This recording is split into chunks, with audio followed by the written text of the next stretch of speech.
Dans l'objectif d'améliorer le système de langage des personnes souffrant des problèmes des fentes palatines, l'hôpital Sebekandosho, en collaboration avec Ismaël Troen, a organisé 3 jours de camps d'orthophonie du 3 au 5 avril 2024.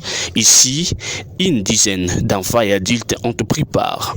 Pour Madame Louange Luseko, orthophoniste du centre hospitalien Betestandosho, fistise que, à l'issue de ces projets, les patients ayant participé seront capables d'améliorer leur parler.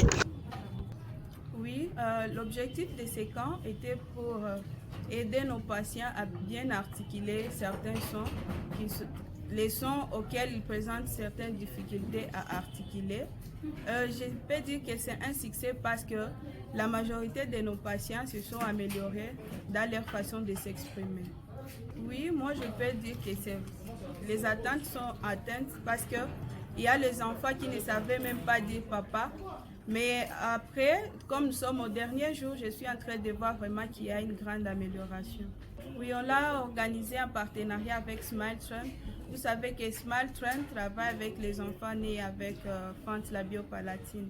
Appeler à tous les patients, tous les habitants de la ville, s'ils ont des personnes avec des difficultés de langage, de passer à l'hôpital, nous serons là pour les accueillir et travailler avec eux. Surtout les enfants nés avec fente labiopalatine, ils ont des difficultés à articuler certains sons, comme je peux le dire, ils font des nasonnements.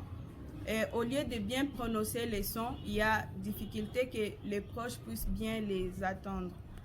L'administrateur adjoint de l'hôpital Sebekandosho, Kabouviamba Monique, amener les autres patients à cet hôpital va améliorer le parler de plusieurs patients atteints de cette maladie dans la province du Nord Kivu.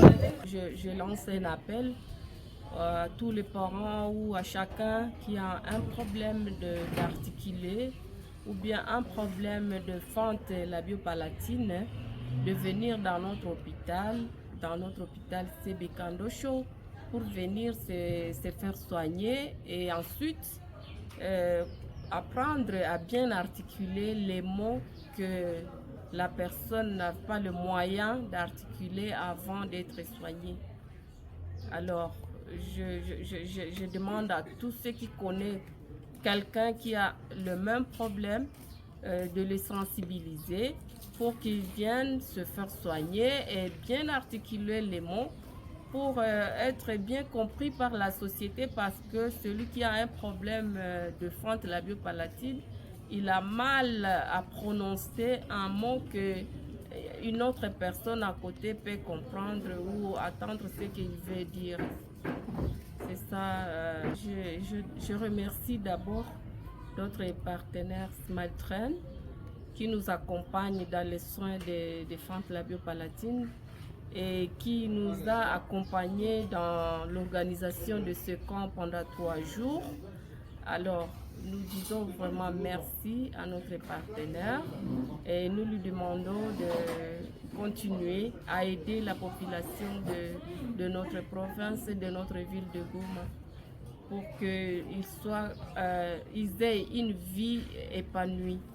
Pour les formateurs, nous les remercions et les encourager encore de continuer à aider aux enfants et même aux adultes de bien prononcer. Nous les remercions pour ce grand travail qu'ils ont fourni et nous leur disons vraiment courage et que le Seigneur les bénisse. Retenez que, à l'issue de ce projet surnommé cas d'orthophonie, quelques patients ont changé leur parler.